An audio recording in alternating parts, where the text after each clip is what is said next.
Consult an expert on this. So we went to NASA's Goddard Space Flight Center in Maryland to talk to Alex Young, a NASA scientist, and ask for his best explanation.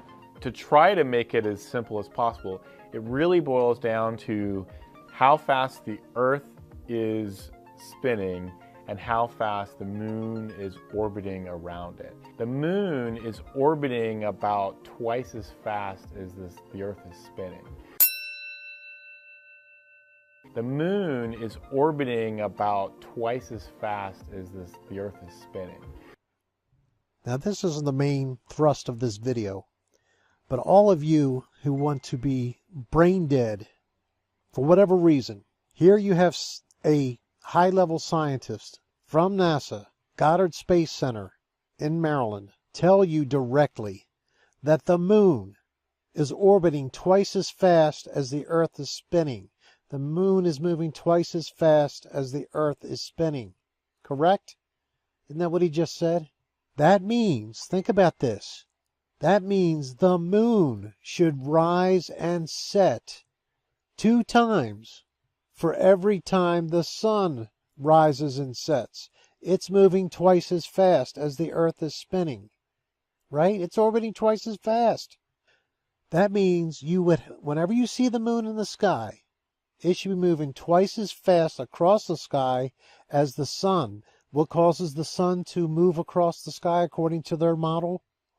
The speed of the rotation of the Earth. So if the moon is going twice as fast as that, then it should loop the sun. It should lap the sun, I should say. It should lap the sun once every day. There's no way around this, people. This is what he's telling you. Why is he telling you this? Because this is the only way to explain the eclipse. It's the only way to explain why the shadow moves from west to east. The moon has to move twice as fast as the Earth spins. Now I'm going to let you hear it one more time and then let it continue. The moon is orbiting about twice as fast as the Earth is spinning. So if we're looking down on the Earth and we're at the moon, we see the Earth spinning, but the moon is moving faster. And so that shadow is moving across the Earth this way, which is west to east. Simple, right? Don't worry, over the next few months we'll be answering a lot of questions about the eclipse. Well, they won't be answering correctly if they answer like they did this time.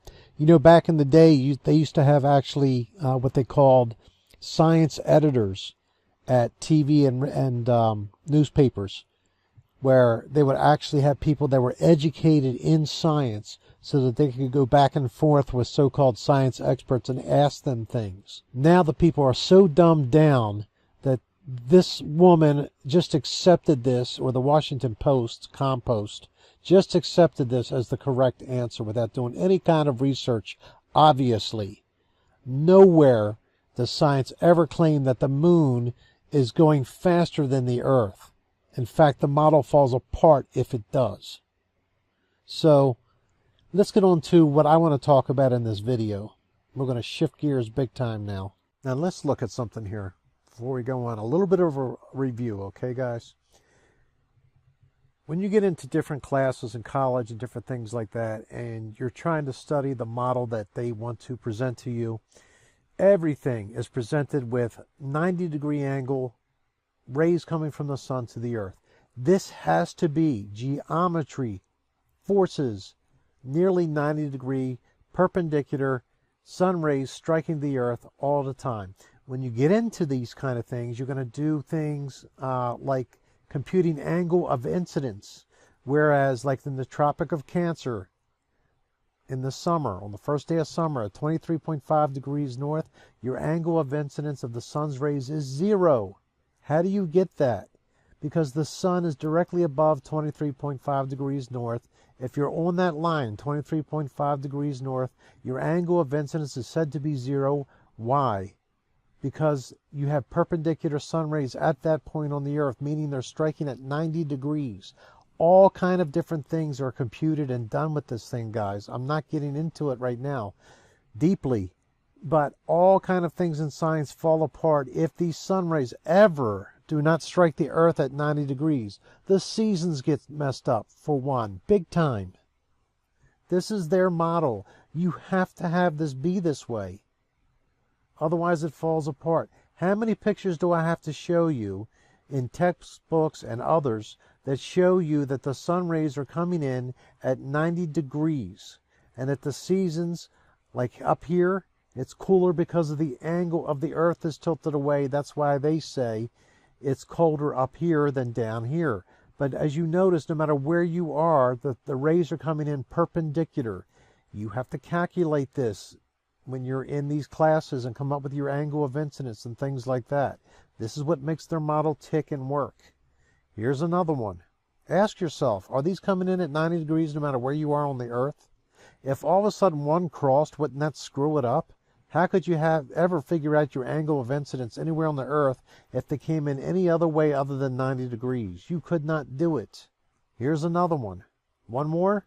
There you go. They're all coming in. All right. Near the equator, the sun's rays hit directly. That's only possible if they're coming in at 90 degrees. Otherwise, you could have them hit directly up here because they're coming in at all kind of angles. Correct? So why do we have this? Why do we have this? We have this because their model falls apart when it comes to eclipses. The lie is exposed. These are not coming in at 90-degree angles. Does that look like 90-degree angles to you? Do I have to put 90-degree angles coming off here so you can see it? I hope you can see these are not 90-degree angles. Hell, they have this converging at the earth or just past the surface of the earth. Now, why are they doing this? They're doing this because they have a problem. Let's shift gears for a second. Let's talk about shadows, shall we? Let's look at this. A shadow. This is a fundamental rule of shadows. It doesn't matter if it's sunlight or if it's light coming from a flashlight or from a fire or from the moonlight or even from Venus. Venus and Jupiter sometimes are bright enough to where they can cause shadows. It doesn't matter what the light source is, guys. A shadow of an object is never smaller than the object. It can be the same size as the object, but it can never be smaller. It can be larger than the object. So let's recap that again. The size of an object's shadow can only be the same size as the object or longer. If you don't believe this, the next time you're outside, it doesn't matter what the sun angle is, lift up your shoe. You will see that when you are close to the ground, that the shadow is about the same size as your shoe. The farther away you get, or the lower the angle of incidence, the larger the shadow will be. It's never smaller than the size of the shadow. It cannot be. This is a fundamental rule of light. It's just like water will boil at one standard pressure at 100 degrees Celsius. It will happen every time. There is no exceptions to the rule, except science makes one, because they can't explain the eclipse, just like they can't get the speed of the moon right. Let me show you something here. Here we're looking at sun coming down through the clouds and causing a shadow. Now the shadows are larger than the clouds themselves. You might say, no, they're not. They're the same size, but they're larger. Look at these two little small puffy clouds here. Look how big the shadow is on the ground. What they're showing here with the arrows is how you can tell where the sunlight is coming from. There's another thing we're going to get into with diffusion, not in this video, but the further away the light source is from the object, the more diffuse the shadow is. You would not have a sharp shadow. The moon in the lunar eclipse, if the moon is causing the shadow, it's very sharp, isn't it? Yes, it is. That's how they show it. That's how we see it. Anyway, here's the clouds. Let me show you one more example. Here's the same thing we're seeing, except in diagram form.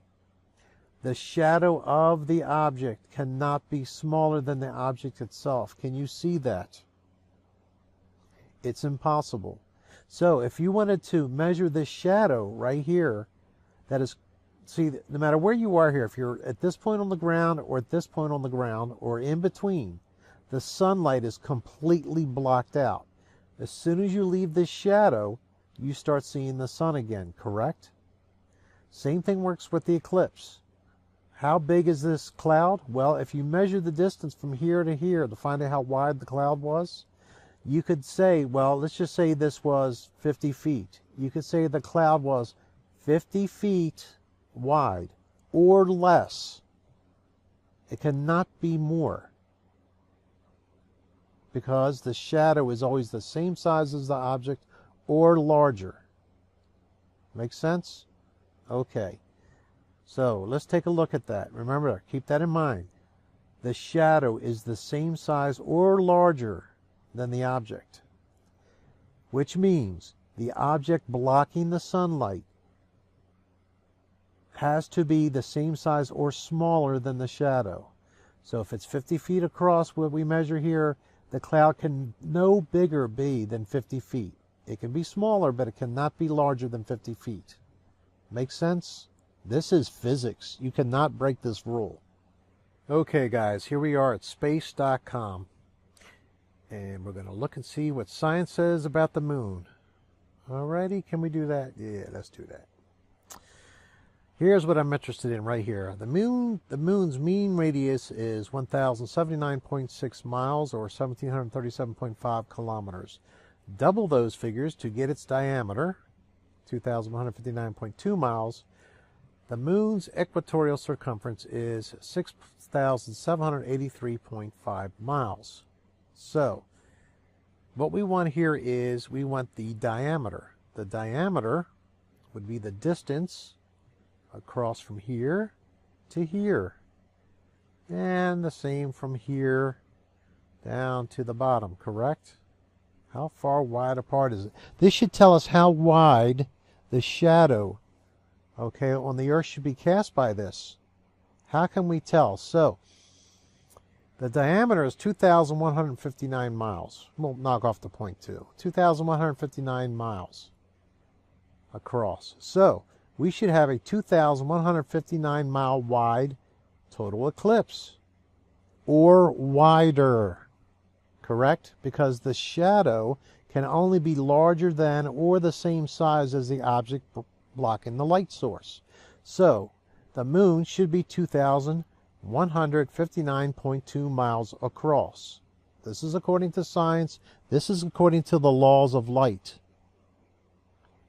And in this case, the light is striking at 90 degrees, so it actually should be the exact same size as the object, no larger. So, it should be 2,159.2 miles is the path of totality on the Earth during the solar eclipse. So let's take a look and see what we're going to come up with on the eclipse day.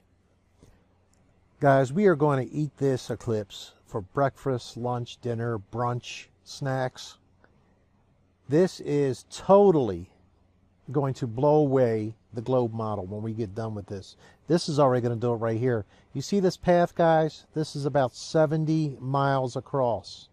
70 miles across. So, according to this, and according to the laws of science and the physics of light and shadow, the moon can be no bigger than 70 miles across.